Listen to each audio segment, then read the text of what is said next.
Coucou tout le monde, J'espère que tu vas bien. On espère que tu vas bien. Alors je sais que oui, l'église te manque, mais t'inquiète pas. Bientôt tu seras de retour avec nous. Bientôt on pourra se refaire des câlins, mais pas tout de suite. C'est un peu compliqué. Si tu es nouveau ou nouvelle, je t'invite à follow la page Insta Impact Jeune Ou à écrire à notre pasteur, Nicolas Grobetti. dans le chat, tu peux voir son nom. Yes. Du coup, on est venu introduire le message de ce soir qui est Veiller afin de ne rien manquer. Du coup, si tu ne veux pas manquer ce message, regarde la suite. Donc, avant le message quand même, je t'invite à nous rejoindre pour la louange. Allez, viens.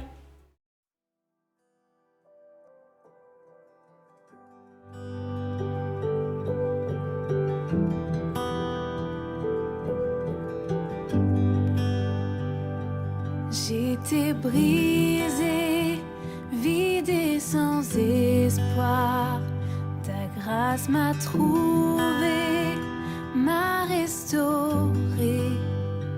Je n'ai rien à moi, mais tel que je suis, tu me libères, tu me libères. Grâce infinie de notre Dieu qui un jour m'a sauvé. Oh, j'allais de lieu en lieu quand tu m'as retrouvé. Et maintenant je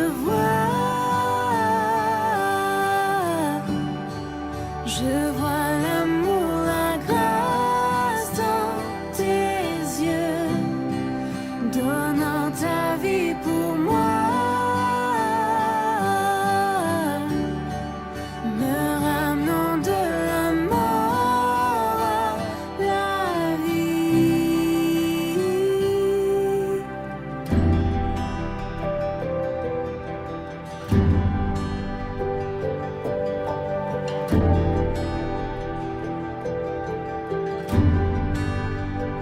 Tu prends nos échecs, tu prends nos faiblesses, tu places ton trésor dans des vases d'argile. Oh, prends mon cœur, Père, je veux te servir pour que tous voient ta vie en moi. Oh, grâce infinie de notre Dieu qui un jour m'a sauvé. Oh, j'allais de lieu en lieu quand tu m'as retrouvé. Et maintenant je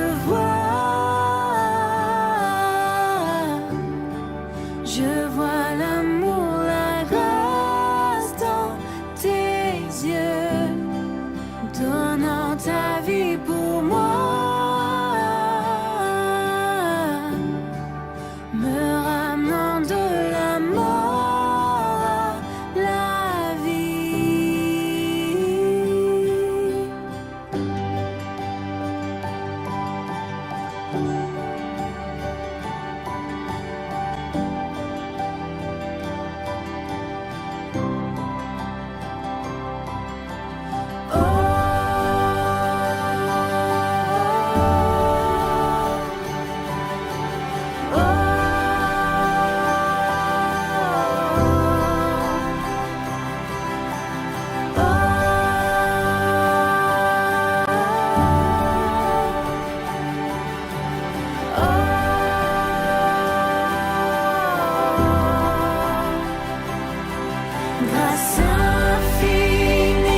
Je vois l'amour, la grâce dans tes yeux, donnant ta vie pour moi,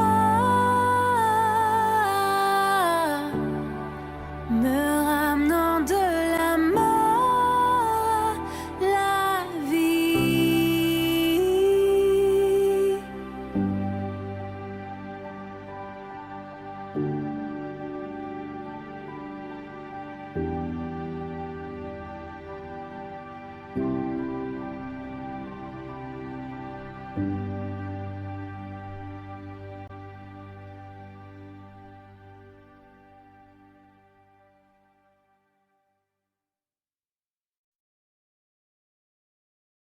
Dieu veille sur toi. Il veillera sur ton départ et sur ton arrivée, dès maintenant et à jamais. Amen. Je suis tellement content de te retrouver encore. On a été accueillis. Je remercie Samuela et Danaël pour cet accueil. Tu vois, on pense à toi. On est content d'être avec toi ce soir. Et j'espère de tout mon cœur que tu es réjoui d'être ici avec nous. On a adoré notre Dieu durant ces quelques minutes de chant. Maintenant, j'aimerais t'inviter à prier avec moi pour ce message. Seigneur, je me place devant toi. Je te réclame l'onction de ton Saint-Esprit. La parole, Seigneur, qui est remplie de l'Esprit, produit la vie. Et Seigneur, je te prie que cette parole produise la vie dans le cœur de ceux et celles qui vont l'entendre. Donne-leur un cœur réceptif à ce que tu veux nous dire aujourd'hui. Seigneur, merci, parce que c'est toi que nous voulons adorer, c'est toi que nous voulons suivre. Nous voulons prendre tout ce que tu as prévu pour nous. Nous cherchons la vie pleine de Jésus-Christ, celle que tu as donnée à la croix. Tout est accompli en toi. Que ton Saint-Esprit agisse avec puissance. Merci Jésus. Ce n'est plus moi, mais c'est toi qui agis maintenant. Et je te remets ce temps, je te remets les vies de ceux et celles qui sont maintenant devant leurs écrans et qui sont en train de chercher ton cœur. Réponds-leur dans le nom de Jésus. Amen. Amen. C'est parti. Je suis content de vous retrouver. Et je me réjouis aussi de partager quelques minutes avec vous pour ce message que Dieu a mis sur mon cœur. Et j'aimerais commencer par te poser une question. J'aime bien poser des questions. Et je t'encourage aussi à y répondre sur le chat. Qui d'entre vous a le sommeil léger ? Ou, l'autre question, qui d'entre vous a un sommeil profond, un sommeil lourd ? Genre, il pourrait y avoir un hippopotame qui passe à côté de ta chambre, toi tu serais en train de dormir tranquille. Ou au contraire, qui, à peine il y a un bruit, il se réveille et en fait il a un sommeil très léger. C'est d'ailleurs pas forcément tout simple. Vous pouvez juste marquer dans le chat, s'il vous plaît. Ça nous permet un peu de savoir. Il y en a qui dorment et peu importe ce qui se passe, ils dormiront. Et d'autres, ils ont le sommeil léger.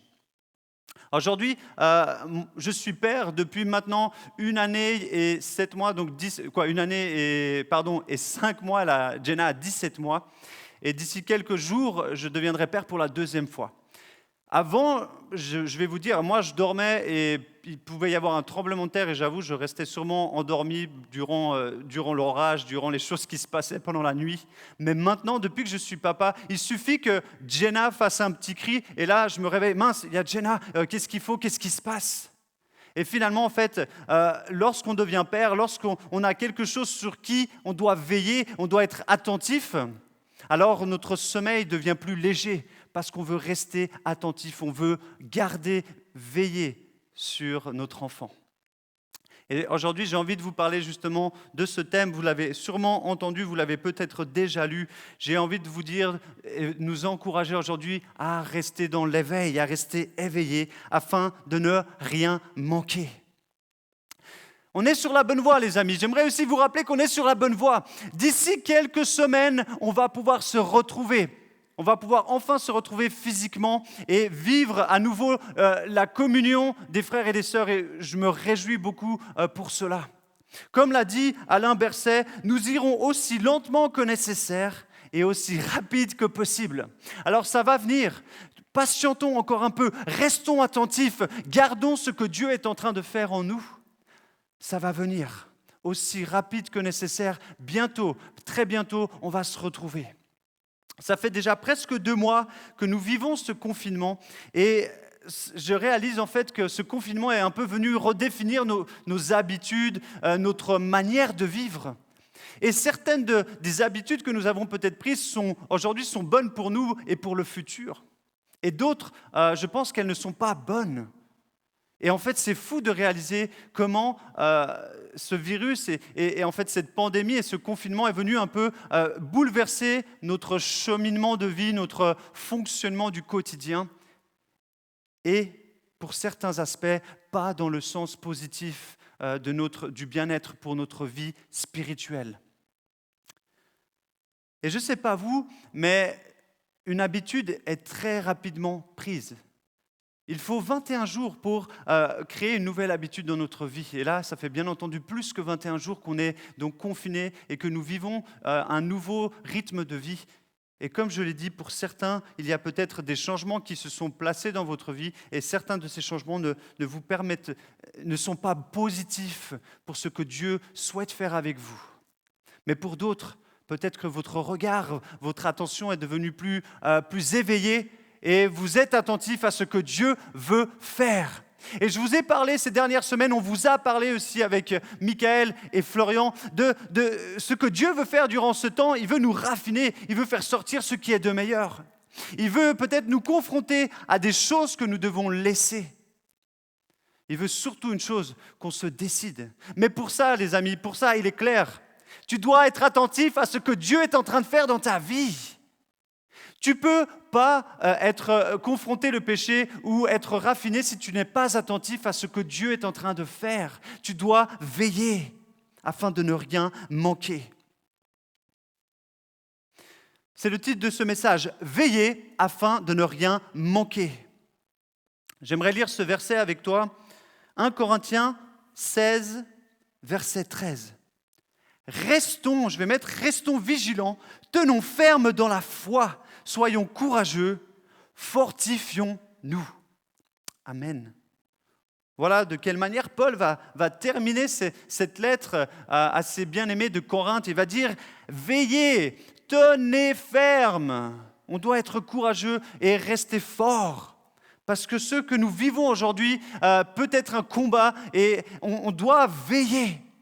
Mais ça veut dire quoi concrètement veiller ? Je ne sais pas si vous avez une idée. Alors je vous propose simplement maintenant d'être attentif pour quelques minutes. J'ai posé la question à quelques jeunes du groupe de jeunes. Pour eux, ça veut dire quoi veiller ? Je te laisse regarder cette vidéo et je te retrouve dans quelques minutes. Merci. Coucou Impact, coucou depuis l'Angleterre. Pour ceux qui ne me connaissent pas, je m'appelle Augustin et je suis un pur produit d'Impact Jeune et je vais témoigner sur pour moi ce que signifie le mot veiller, en tout cas à quoi ça me fait penser. Pour moi veiller, ça me fait penser à rester en garde, faire attention, éviter par exemple, vous savez, certaines situations où on sait que là on serait faible, on serait peut-être aussi tenté et que ça serait sûrement des occasions de chute où on sait que dans telle situation si je me retrouve dedans honnêtement ça va être chaud et veiller pour moi c'est dans la mesure du possible garder une communion avec le Seigneur. Donc veiller, donc comment garder une communion avec le Seigneur? Moi personnellement ça reste dans la simplicité, donc dans la louange, dans la prière. J'utilise vraiment la prière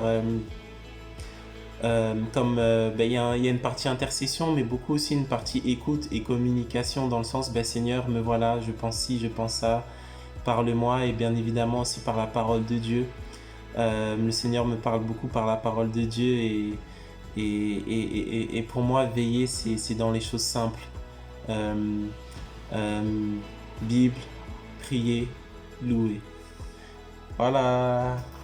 Alors moi, le mot veiller, il me fait penser d'abord que être à la veille de quelque chose, c'est être juste avant un événement qui est très important.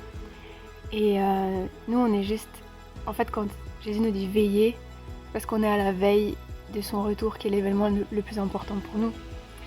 Et du coup, il nous invite à plusieurs choses. Et il nous invite d'abord à être en veille. Et en veille, c'est à la fois, comme quand on dit par exemple le téléphone il est en veille, c'est dans le repos, mais alerte. Ça veut dire pas dans une attente morte, mais dans une attente active pour préparer son retour. Et le mot veiller, ça me fait aussi penser au fait qu'on doit veiller sur tout ce qu'il nous a confié pendant ce temps où on l'attend. Et ça, c'est veiller. Du coup, on m'a demandé qu'est-ce que ça signifiait pour moi le mot veiller et qu'est-ce qui me venait à l'esprit en premier. Donc veiller, ça me fait penser à une petite veilleuse. C'est une petite lumière, elle est toujours allumée pour pas que tu aies peur pendant la nuit. Et elle permet aussi que dans l'obscurité, tu puisses te repérer et qu'elle permet aussi que tu sois rassuré. Ça signifie au final pour moi que Dieu, il est là avec nous et qu'il nous protège et qu'on peut compter sur lui et c'est comme si c'était un peu ma veilleuse, quoi. Voilà. Bonjour tout le monde, je m'appelle Flaubert et j'ai 21 ans. Alors pour moi le terme veiller, je le comprends dans le sens où il faut rester éveillé. Donc on se prive de quelque chose, donc on se prive de sommeil pour encore plus être dans la présence de Dieu, chercher sa face. Et dans ce moment-là de prière, on rentre dans une toute autre dimension de la présence de Dieu. Et c'est quelque chose de très puissant. Et voilà, soyez bénis. Merci aux différents jeunes qui ont pu faire cette vidéo, qui nous ont partagé en quelques mots. Pour eux, ça veut dire quoi, veiller? On a entendu différentes définitions, peut-être être attentif, ne pas s'endormir, rester vigilant. Moi, j'aimerais vous relire la définition que j'ai trouvée dans le dictionnaire Le Larousse. Comme ça, on est tous d'accord sur ce que signifie veiller au sens du Larousse. Écoutez bien, porter ses soins attentifs sur quelque chose, sur quelqu'un pour le ou les protéger. Veiller sur sa santé, par exemple. Ou autrement, une autre définition, faire attention à quelque chose, s'en occuper. Veiller sur quelqu'un, justement, s'occuper de son enfant. On est en veille pour notre enfant, comme je le disais tout à l'heure. Et une autre encore qu'on a entendue dans une des définitions de nos jeunes, rester volontairement éveillé pendant le temps habituellement consacré au sommeil, être de garde. Et ça, c'est intéressant. En fait, au moment où nous devrions dormir, on reste éveillé pour être de garde et attentif à ce qui pourrait se passer. Ce soir, j'ai envie simplement de vous donner un enseignement sur ce mot « veiller ». Sur ce mot « veiller », mais sur une perspective afin de ne rien manquer. J'aimerais que tu me dises là dans le chat maintenant, est-ce que toi, tu as envie de rien manquer de ce que Dieu a prévu pour toi? Dis-le-moi, moi je veux rien manquer. Marc, moi je veux rien manquer. Moi je veux rien manquer. Personnellement, moi je veux rien manquer de ce que Dieu a prévu pour moi. C'est mon désir, j'aspire chaque jour, je dis Seigneur en me levant, Seigneur, tu as prévu des bonnes œuvres, pas en Jésus-Christ et prévues d'avance, je veux les accomplir aujourd'hui. Montre-moi, guide-moi sur ces œuvres prévues d'avance. Je veux être attentif et je ne veux pas les manquer. Si c'est ton désir, Marc, encore une fois, je veux rien manquer. Et si on veut rien manquer, j'aimerais vous dire une chose, on doit apprendre à veiller, afin d'être attentif, afin d'entendre Dieu dans le tumulte de choses, d'informations que nous avons. On doit être attentif, on doit être sur nos gardes pour reconnaître lorsque Dieu parle, lorsque Dieu agit. Lorsque Dieu veut nous rendre attentifs à quelque chose, on doit rester éveillé, on doit veiller. Je pense qu'aucun d'entre vous avait été dans une guerre, mais il est intéressant de se rappeler une chose, que lorsque tu es en guerre, lorsque tu es sur le front, au combat, honnêtement, je ne crois pas que tu dors. Je crois seulement que tu es en veille continuelle. En fait, tu es sur le front avec ton arme. Et puis en fait, il suffit qu'il y ait un bruit et tu es prêt. Parce que si l'ennemi venait, et si l'ennemi venait t'attaquer, tu dois être prêt pour répondre. Et finalement, en fait, c'est ça. Veiller, c'est être prêt à se défendre, mais aussi être prêt à entendre Dieu nous parler pour nous dire « Attention, l'ennemi arrive ». Donc, j'aimerais vous rappeler, et vous le savez, je le dis peut-être souvent, mais les amis, on est en guerre. On est dans un combat, on est sur le front. On doit veiller pour justement ne pas se laisser surprendre par l'ennemi. Et c'est justement ça que Pierre nous dit dans la parole 1 Pierre 5, verset 8. Écoutez bien, soyez sobres, veillez. Votre adversaire, le diable, rôde comme un lion, rugissant, cherchant qui il dévorera. J'aimerais vous poser une autre question. J'aime bien poser des questions parce que personnellement, je me pose aussi ces questions. À quel moment sommes-nous les plus faibles ? Physiquement, la réponse elle est simple, c'est lorsqu'on dort. Lorsque tu dors, si quelqu'un vient et veut te faire du mal, ça sera très facile. Mais spirituellement, les amis, c'est la même chose. Lorsqu'on n'est plus attentif, lorsqu'on s'endort spirituellement, lorsqu'on veille plus, lorsque nos yeux sont un peu sur les choses du monde, alors notre garde baisse et c'est là qu'on devient une proie facile. J'aimerais te rappeler une chose. Le diable ne s'arrête pas. Le diable, il ne s'endort pas. Le diable, il continue de rôder constamment à chercher qui c'est qui pourra le mettre à terre. Et je ne sais pas vous, j'aime bien les animaux. D'accord ? Et on parle de l'animal qui est le plus puissant, qui est le plus fort, en tout cas le roi de la jungle, on dit que c'est le lion. C'est pas Tarzan, c'est bien le lion. Et le lion, je ne sais pas si vous l'avez déjà vu chasser. Souvent, c'est les lionnes déjà qui chassent. Mais quand vous voyez un lion chasser, déjà, il est gros, il est fort, certes, mais il est plutôt fainéant. Et il va chercher une proie en fait qui est faible. Il ne va pas chercher quelque chose qui va lui coûter beaucoup d'énergie. Mais par contre, il va chercher, est-ce qu'il y a quelqu'un là qui est faible ? Est-ce qu'il y a quelqu'un qui est endormi ? Le diable, il agit de la même manière. Le diable, il veut chercher des personnes, des enfants de Dieu qui sont fragiles, qui sont faibles et qui sont peut-être en train de s'endormir parce qu'ils ont arrêté de veiller. C'est pourquoi, je vous le dis, et aujourd'hui j'ai envie de vous interpeller, de nous interpeller. On doit rester éveillés. Nous devons rester en éveil. Nos yeux spirituels, notre corps spirituel doit être attentif à ce qui se passe autour de nous. Que ce soit maintenant pendant ce Covid, que ce soit demain, après-demain, tu dois rester attentif. Dieu parle, Dieu est en train d'agir. Est-ce que tu es attentif à ce qui se passe ? Est-ce que tu es de garde ? Mais Nico, ok, c'est bien, tu parles de veiller, et je pense que vous dites, ok, c'est cool, Nico, on a compris, veiller, c'est être attentif, mais concrètement, comment on peut faire ? Alors moi, j'aimerais être très concret avec toi. Aujourd'hui, j'ai envie de te dire, voilà comment moi, je t'encourage à veiller, et comment tu pourras justement ne rien manquer de ce que Dieu veut faire avec toi et pour toi. Première des choses, et je le dis souvent, et je vais le redire, tu dois vivre dans la parole, avoir une lecture quotidienne de la Bible. Amen, que tu dois lire la Bible. J'aimerais te dire une chose. Écoute bien ce verset. Paul nous le dit dans Ephésiens 6, verset 17. « Faites aussi bon accueil au casque du salut et à l'épée de l'esprit, c'est-à-dire la parole de Dieu. » Je ne sais pas si on réalise seulement la chance que nous avons d'avoir la Bible. Personnellement, des fois, je crois qu'on oublie cette chance. Premièrement, même autour de nous, dans le monde entier, il y a des gens qui auraient tellement envie d'avoir la Bible chez eux, mais ils ne peuvent pas. Nous, on a plusieurs différentes traductions qui sont chez nous. En fait, on a l'embarras du choix et en fait, on ne saisit pas la chance et la puissance qu'il y a dans la parole de Dieu.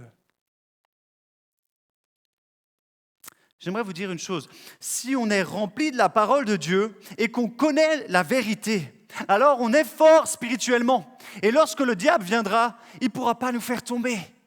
C'est nous qui allons le faire tomber, c'est nous qui allons le faire fuir, parce qu'avec l'épée, on va répondre. C'est ça qui se passe, c'est que l'épée va nous permettre de donner des coups à l'ennemi et par la vérité. Tu ne peux pas répondre au mensonge si tu ne connais pas la vérité, parce que tu ne sauras pas ce qu'est la vérité du mensonge. Tu dois connaître la parole de Dieu pour rester vigilant, pour veiller. Je crois que dans ce que je dis là maintenant, j'aimerais juste nous rappeler l'exemple qu'on doit toujours regarder, c'est Jésus. Jésus, au début de son ministère, va être rempli du Saint-Esprit. Et ensuite, le Saint-Esprit va le pousser dans le désert pour 40 jours pour être tenté. C'est fou quand même, parce qu'il va y avoir du combat, il sait que c'est un champ de combat. Et le diable va venir et il va le tenter, il va venir le pousser. Et Jésus, je vous invite à relire dans Matthieu 4, Jésus va répondre plusieurs fois par la parole. Le diable va utiliser la parole, mais il va la tordre. Jésus va répondre par la vérité. Il va dire non, non, non, non, tu ne tenteras pas ton Dieu. Non, non, non, tu adoreras et serviras seulement ton Dieu. Il lui répond par la vérité parce qu'il est et il connaît la vérité. Si tu cherches où aller, mon ami, ma sœur, mon frère, j'aimerais te dire une chose. Aujourd'hui, je suis pasteur parce que j'ai cherché la volonté de Dieu depuis qu'il a touché mon cœur. Ça, c'est clair. Et je sais que lui, il est fidèle et il m'a accompagné pas après pas. Mais ce que je sais aussi, c'est que les réponses qui ont conduit mon chemin se sont trouvées dans plein de situations de ma vie, dans la parole directement. J'aime le psaume 119 et au verset 105, il dit « Ta parole est une lampe à mes pieds, une lumière sur mon sentier. » En fait, la parole de Dieu nous éclaire pas après pas. Et elle nous permet d'être attentifs à quelle pas je dois faire, quelle pas je dois faire. Dans la parole, tu reçois ta direction. Et je sais que certains d'entre vous, et j'aimerais vraiment être pratique aussi avec vous ce soir, je pense qu'il est important d'être pratique dans ce qu'on vit aujourd'hui pour justement rester vigilant afin de rien manquer. Et peut-être tu te dis, mais comment lire la Bible ? Alors, premièrement, j'aimerais te dire une chose. Si tu ne sais pas comment lire la Bible, contacte un des responsables. Viens sur la page Instagram, dis « j'aimerais apprendre à lire la Bible ». Ensuite, j'aimerais te dire une chose très simple. Commence par les évangiles. Choisis Matthieu, Marc, Luc ou Jean. Commence un de ces 4 évangiles qui parlent de la vie de Jésus. Commence-le et finis-le. Lis peut-être un chapitre par jour. C'est déjà un début. Et ensuite, quand tu as terminé un de ces livres, peut-être choisis un autre livre du Nouveau Testament et commence-le et finis-le. Et de la même manière, quand tu t'attaques à un livre dans l'Ancien Testament, commence-le et finis-le. Ne prends pas des bouts par-ci, par-là, parce que tu ne verrais pas pleinement ce que Dieu souhaite te dire à travers la parole. Donc si tu souhaites, encore une fois, je veux être pratique ce soir, si tu souhaites savoir comment lire la Bible, peut-être même comment la comprendre, comment l'étudier, j'aimerais t'encourager, soit maintenant sur le chat, dis Nico, contacte-moi, j'aimerais savoir comment lire la Bible, ou sinon je sais que plusieurs des responsables qui sont en train de regarder ce message seront heureux de t'accompagner dans la lecture de la Bible pour que la vérité demeure en toi. Une autre chose qui nous permet de veiller et afin de ne rien manquer à ce que Dieu a prévu, les amis, je vais le répéter encore une fois, la prière. La prière. Je crois qu'on ne réalise pas que la puissance que nous avons lorsque nous sommes dans la prière. Ce qu'il faut comprendre en fait, c'est que lorsqu'on prie, c'est plus la capacité de l'homme, c'est la toute capacité de Dieu qui vient, qui agit. Et j'ai dit ici, en fait, c'est comme si les cieux s'ouvraient. Écoutez bien, dans Matthieu 26, 41, il va dire « Veillez, donc restez attentifs et priez, afin que vous ne tombiez pas dans la tentation. L'esprit est bien disposé, mais la chair est faible. » On doit réaliser, les amis, que nous, par nos propres forces, même si tu lis la parole, et tu dois lire, si tu ne pries pas, si tu ne viens pas demander la force de Dieu, tu ne pourras pas tenir ferme. Tu ne pourras pas rester dans le combat de la foi. Parce que même si on est bien disposé, la chair, elle est faible. Et on a besoin de l'intervention divine. Et la prière, en fait, les amis, c'est ça ce qui se passe. Et je réalise petit à petit dans ma vie de prière, en fait, c'est ça qu'on doit pratiquer. Parce que lorsqu'on prie, en fait, c'est Dieu qui vient et qui agit. Lorsqu'on prie, c'est là où les démons sont battus par les anges. C'est la bataille spirituelle, mais c'est à ce moment-là que Dieu prend la place. Je bénis le Seigneur pour la prière et je prie même maintenant qu'on soit tous fortifiés et qu'on grandisse dans notre vie de prière. J'aimerais encore vous rappeler une chose. Regardons à Jésus. Dans toutes choses, les amis, ne regardez pas à vos frères et vos sœurs dans toutes les mesures, dans le sens c'est bien d'avoir des personnes qu'on admire et de qui on s'inspire ici sur terre, dans les hommes chrétiens, les femmes chrétiennes aussi, bien sûr. Mais pour toute chose, inspirez-vous et regardez à Jésus. Regardez de quelle manière il a vécu. Et c'est pour ça, encore une fois, dans la parole, tout est expliqué. Rappelez-vous comment Jésus a passé du temps dans la prière. Il va dire aussi qu'il a veillé toute la nuit. Le jour avant de choisir ses disciples, il a passé toute la nuit, il a pris du temps dans la prière, il a interrogé son papa, il a dit « Papa, c'est qui que je dois prendre ?» en sachant même qu'il choisirait celui qui le trahirait. Mais il fallait qu'il veille, il fallait qu'il soit dans la prière parce qu'il voulait l'intervention de Dieu. Il voulait l'intervention de son papa. Jésus savait bien que la force de son ministère était liée au temps qu'il passait dans son lieu secret, dans la prière. Et les disciples, et nous on est pareil, les amis, les disciples l'ont dit, ils ont demandé qu'une seule fois à Jésus de leur enseigner qu'une seule chose. Ils n'ont pas demandé Jésus, comment on fait des miracles? Non, ils ont dit Jésus, enseigne-nous à prier. Dans Luc 11, vous pouvez lire ça, enseigne-nous à prier, comment prier? Et justement, peut-être toi, tu es chez toi, et peut-être même maintenant tu me regardes et tu dis « Ouais, pour les pasteurs, c'est facile de prier, puis pour ceux qui sont en Jésus depuis longtemps, c'est facile de prier. » C'est pas simple de prier, mais Jésus nous dit qu'il nous enseignera. Alors, moi, j'aimerais te donner quelque chose de pratique. Si tu ne sais pas prier, ce n'est pas grave.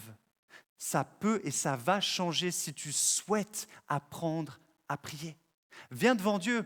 Et dis, Jésus, je ne sais pas prier, et tu viens avec tes faibles mots, enseigne-moi comment prier. Et dis-lui, Jésus, je veux faire ta volonté. Jésus, je veux rester vigilant. Jésus, je veux apprendre à t'entendre.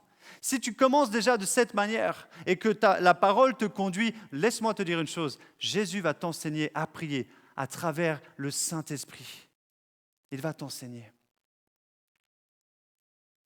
Pratique la prière, prends du temps, matin, midi, soir. Et tu sais, j'aimerais encore te dire une chose, je dois être pratique, le temps passe, mais je dois être pratique ce soir avec vous, parce que je sais que ça va dépendre de ce que vous allez vivre avec Jésus aujourd'hui et pour le futur. J'aimerais te dire une chose, il est bon de prier des fois dans un lieu qui est fermé, où tu peux vraiment t'exprimer à Dieu. Je t'encourage bien sûr de prier à haute voix, là où tu peux, mais j'aimerais aussi t'encourager et te rappeler, tu peux prier partout. Moi, je vous dis juste, moi je suis constamment en train de parler à Jésus en fait. Je suis constamment, quand je me balade en vélo, même je prie pour les gens que je croise à vélo, je prie pour la ville de Genève, je dis Seigneur, voilà, qu'est-ce que tu penses, qu'est-ce qu'il y a dans la ville de Genève, dépose-moi ton fardeau, dépose-moi tes projets. En fait, la prière, c'est vraiment cette communion constante avec Jésus. Et il y a des moments où tu viens et tu prends vraiment le temps et tu t'isoles parce que tu veux être qu'avec lui. Mais la prière, si tu veux, c'est une activité. Alors j'ai envie de te dire, pratique cette activité autant que possible. Amen. Cool. Tu peux me dire, oui, j'ai envie de pratiquer la prière. Tu peux le marquer dans le chat. J'ai envie de grandir dans ma vie de prière parce que je ne veux rien manquer. C'est le but. Ce soir, c'est ce qu'on veut. On ne veut rien manquer de ce que Dieu a prévu pour nous. Et pour ça, j'aimerais te donner encore un point qui me semble être fondamental dans la vie de tout enfant de Dieu, de pratiquer une vie de piété. Une vie saine, une vie sanctifiée.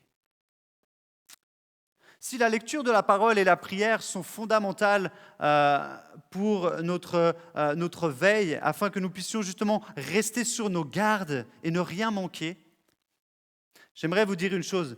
Ils sont aussi les éléments qui nous donnent un guide pratique afin de savoir comment se comporter, quelle attitude on doit adopter au quotidien pour rester sur nos gardes. Écoute bien ce que Paul va dire à Timothée dans son dernier écrit dans 2 Timothée, chapitre 2, verset 4. Écoute bien avec moi. « Aucun soldat en service ne s'embarrasse des affaires de la vie courante s'il veut plaire à celui qui l'a recruté. » Lorsque Jésus t'invite à faire partie de ses enfants, lorsque tu acceptes Jésus dans ta vie, tu deviens un soldat au service de Jésus. Jésus est ton général, Jésus est celui qui va te conduire, qui va t'amener sur le chemin, mais c'est une bataille de tous les jours, je l'ai déjà dit et je le répète. Mais lorsque tu choisis de suivre Jésus, alors tu choisis aussi de suivre et de désirer les choses que Jésus a prévues pour toi. Tu ne t'embarrasses pas des choses du monde. Tu ne penses pas à qu'est-ce que je pourrais encore avoir. Parce que si tu commences à penser aux choses du monde, tu vas manquer les choses de Dieu. C'est clair. J'aimerais te le dire, c'est clair, c'est évident. Il y a 2 semaines, je vous ai parlé de vos choix. Et j'aimerais encore vous le dire, si vous n'avez pas regardé le message, tu es peut-être là, j'aimerais t'encourager, va, re-regarde le message, confiné pour se décider. On doit se décider, les amis, on doit prendre des choix. Et ce choix, c'est dire, aujourd'hui, je ne veux rien manquer de ce que Dieu a prévu pour moi. Alors, je dois veiller sur mon attitude. Je dois être attentif à ce que je fais. C'est évident. Il y a des personnes qui me disent, et je l'entends, souvent même, des fois je suis là, mais comment ça se fait? Écoutez bien. J'entends des personnes qui me disent qu'elles vivent dans la défaite, dans la paresse, dans la crainte, la stagnation spirituelle, on vit rien, dans le doute et toute forme de péché. Et elles me disent un truc, elles me disent, voilà ce qui se passe dans ma vie, j'ai l'impression que ça avance pas, je suis toujours abattu. Puis elles me disent, ouais, je prie, je lis la Bible. Pourquoi? Et moi je suis là, mais c'est vrai, pourquoi? Puis je me dis, mais qu'est-ce qu'ils font? Pourquoi le diable a encore la capacité d'agir dans cette réalité? Je suis confus aussi, mais en fait, moi j'ai envie de te dire, la réponse elle est simple. La lecture et la prière seules ne suffisent pas à nous rendre forts devant les attaques du diable. Si tu lis la parole et si tu pries, c'est super, je t'encourage à continuer comme je l'ai dit, mais tu dois pratiquer, tu dois vivre ce que tu lis. Quand Dieu te dit quelque chose par le Saint-Esprit, tu dois agir, obéir. Ton attitude doit être le reflet de ce que tu vis à l'intérieur. Si tu veux ton extérieur, lorsque j'agis, lorsque je parle, ça doit être le reflet de ce que je vis à l'intérieur. On doit veiller sur notre attitude, on doit être vigilant. Si tu lis la Bible le matin, et peut-être c'est ton cas ce matin, tu as lu la Bible, tu as même prié, tu as fait ça au début de ta journée, et je t'encourage à le faire au début de ta journée, au milieu de ta journée et à la fin de ta journée, autant que tu le peux, prends du temps avec Jésus. Ça c'est clair, je t'encourage à le faire. Mais il y a certaines personnes, ils vont me dire, j'ai lu la Bible ce matin et ensuite, j'ai passé toute la journée à écouter du métal ou de la musique qui ne rend pas gloire à Dieu ou autre chose. J'ai peut-être passé des heures sur les réseaux sociaux et en fait, mon cerveau a été pollué. C'est comme si le matin, tu viens élever, en fait, je prends cet exemple, tu viens élever un édifice. En fait, c'est simple, tu prends des pierres et tu montes une muraille. Tu viens protéger, en fait, ton cœur. Et finalement, en fait, juste après, c'est comme si tu prenais une massue en allant écouter des choses, en ayant une attitude, en fait, qui ne plaît pas au Seigneur, qui n'est pas une attitude saine et sanctifiée. Et tu viens casser ce mur et bam, tu le casses par les choses que tu es en train de faire. Alors, c'est normal que tu ne puisses pas vivre dans la victoire. Une vie victorieuse, c'est une vie qui est consacrée au Seigneur. Ça veut dire que tu lis la parole et tu appliques la parole. Ça veut dire que quand tu pries, tu cherches la pensée de Dieu et tu obéis à ce que le Saint-Esprit vient mettre sur ton cœur. Et lorsque tu fais quelque chose et tu sens que le Saint-Esprit te dit non, là, il faut que tu arrêtes. Arrête! Et tu vas voir. À ce moment-là, tu vas être attentif aux choses que Dieu te dit. À ce moment-là, tu ne manqueras pas lorsque Dieu viendra et te parlera à travers la parole. À ce moment-là, tu seras aussi solide. Lorsque l'ennemi viendra pour te tromper, tu diras non, la vérité est en moi. Non, je suis un enfant bien-aimé de Dieu. Non, je suis une créature si merveilleuse. Non, le Seigneur a un projet pour ma vie, des projets de bonheur et d'espérance. Tu pourras répondre, tu seras prêt, mais tu dois veiller sur ton attitude. Apprends, j'aimerais vraiment t'encourager à apprendre, à fixer tes yeux sur ce qui est éternel. Ne laisse pas ton regard tomber sur les choses temporaires de ce monde, les désirs de ce monde qui peuvent nous donner envie, c'est sûr, mais qui vont nous affaiblir dans notre marche spirituelle, qui vont en fait nous empêcher de garder et d'être vigilants sur ce que Dieu veut faire et est en train de faire avec nous. J'aime ce verset. Alors aujourd'hui, je vous dis plein de versets parce que j'enseigne ce soir. Colossiens, chapitre 3, versets 1 et 2. Encore Paul qui nous enseigne, il va dire « Si vous êtes ressuscités avec Christ, donc si on est né en Jésus par le Saint-Esprit, recherchez les choses d'en haut, où Christ est assis à la droite de Dieu.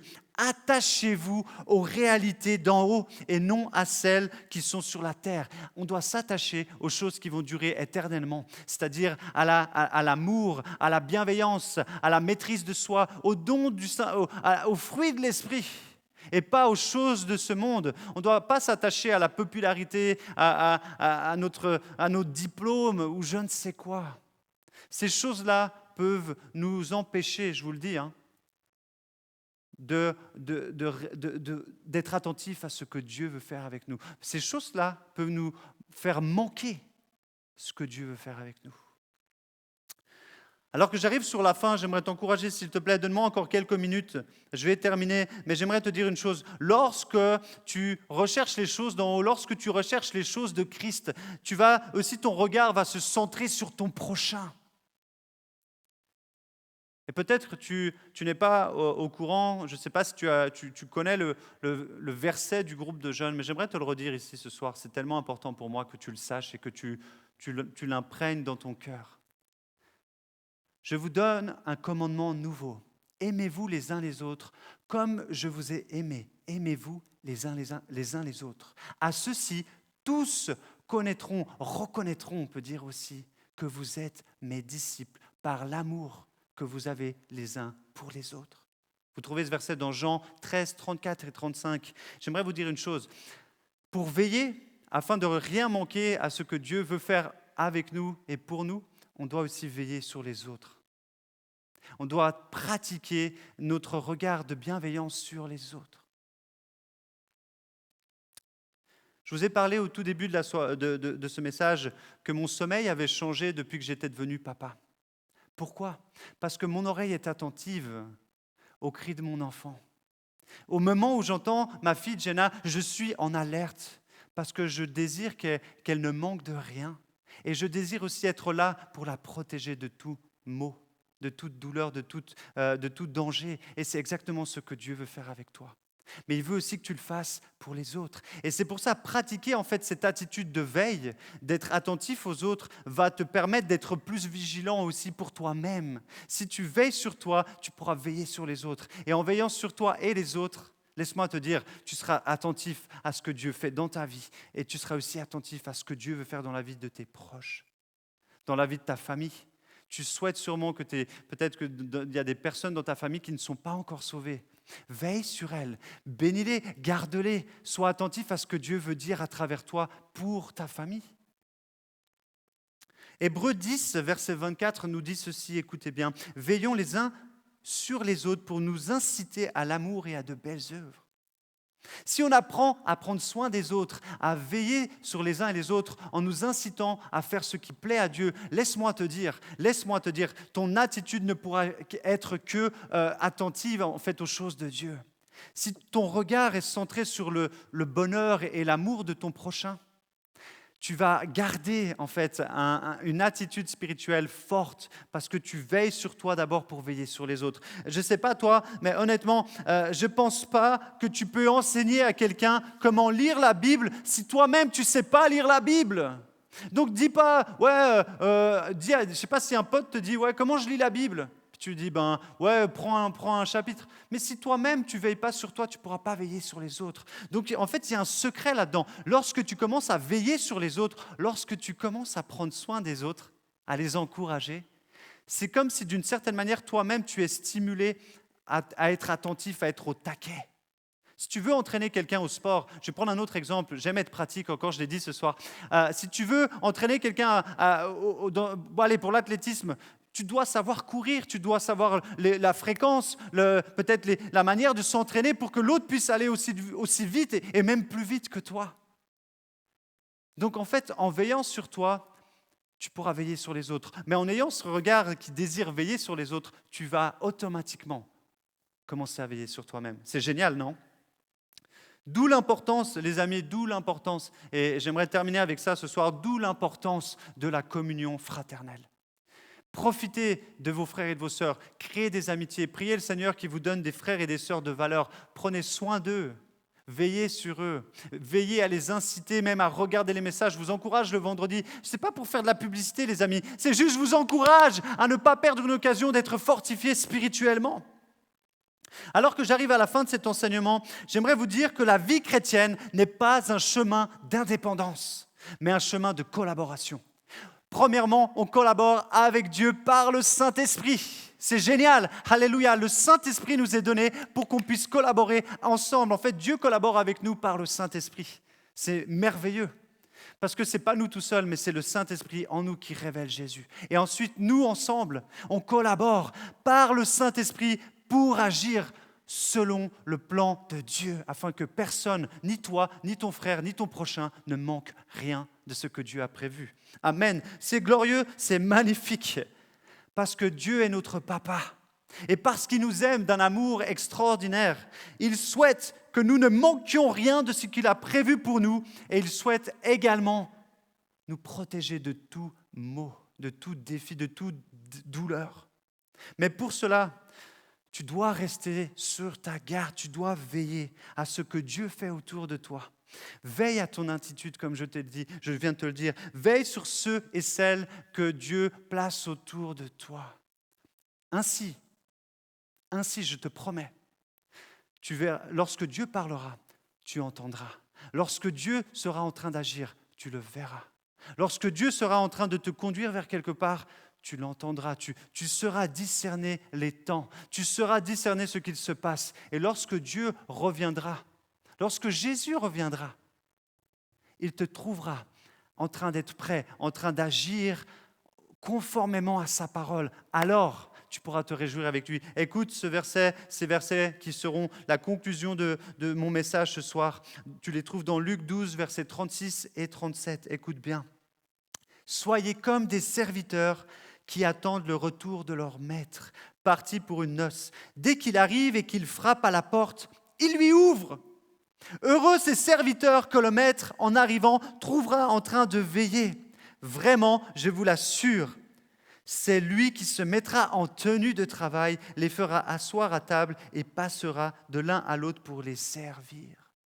Laisse-moi te dire une chose, alors que tu pratiques une attitude de veille, alors que tu es vigilant dans la lecture de la parole, dans la vie de prière, dans ta vie de piété, de sanctification, et que ton regard est sur les autres pour les soutenir, j'aimerais te dire une chose, le jour où Jésus revient, tu seras prêt, et Jésus se réjouira avec toi, et c'est lui qui te servira, comme il l'a fait pour ses disciples, en leur lavant les pieds. J'aimerais t'encourager maintenant, j'aimerais que tu puisses fermer les yeux là où tu es. J'aimerais juste maintenant que tu fermes les yeux là où tu es, je vais les fermer aussi. Depuis que j'ai accepté Jésus, depuis que j'ai consacré ma vie à le suivre, à aucun moment Dieu m'a abandonné, il a veillé sur moi. Depuis mon départ jusqu'à mon arrivée, dès maintenant et à jamais, je sais qu'il veille sur moi. Il me demande une chose, Nico, veille aussi à ton cœur, veille sur ton attitude, veille sur ton prochain. Mais moi, je suis avec toi tous les jours. Seigneur, si tu es là, si tu regardes ce message et que tu as les yeux fermés et que tu dis, moi, j'aimerais adopter une attitude de veille, peut-être tu peux juste lever la main où tu es. Tu dis, moi, j'aimerais augmenter ma garde, j'aimerais ne rien manquer de ce que Dieu a prévu pour moi. Peut-être tu ne connais même pas Jésus, tu veux lui dire, moi, j'aimerais vivre les choses que Dieu a prévues pour moi. J'aimerais que tu lèves la main où tu es, peu importe qui tu es, je vais prier pour toi maintenant et je suis convaincu que le Saint-Esprit va agir. Saint-Esprit, merci parce que tu n'es pas limité par la distance, tu n'es pas limité par les caméras et les télés, et tu agis maintenant. Tu nous rends, Seigneur, forts dans la foi. Tu nous permets de veiller, d'être attentifs à ce que tu veux faire en nous, à être attentifs aux ruses de l'ennemi, afin que nous soyons prêts à lui donner des coups par la vérité, par la parole de Dieu. Seigneur, que ceux et celles peut-être qui ne te connaissent pas encore aujourd'hui puissent dire, je désire ne rien manquer de ce que Dieu, celui qui m'a créé, celui qui m'aime, a prévu pour moi. Seigneur, je crois à la puissance de ton Saint-Esprit, je crois à la puissance de ta parole et ce soir, je crois que tu as accompli déjà des œuvres dans la vie de mes frères et de mes sœurs et que tu vas continuer de les façonner à ton image. Ils vont entendre et ils ne manqueront rien de ce que tu as prévu pour eux. Je prie dans ton nom, Jésus. Amen. Amen. Amen. Que le Seigneur te bénisse. Je le répète, écoute bien, l'Éternel veillera sur toi de ton départ à ton arrivée, dès maintenant et à jamais. Que le Seigneur te bénisse. Je te souhaite une bonne suite de soirée. J'aimerais te proposer, encore comme chaque vendredi, si tu souhaites, rejoins-nous sur Zoom. Prends un temps pour prier avec tes frères et tes sœurs. Viens être encouragé, viens encourager peut-être quelqu'un d'autre. Tu peux nous trouver aussi sur les réseaux sociaux. La page YouTube, bien sûr, est active. Transmets ce message si tu penses qu'il sera bénéfique pour quelqu'un, qui pourra l'encourager. Et je me réjouis déjà du moment où on pourra se retrouver physiquement. Merci beaucoup et à tout bientôt. Ciao, ciao.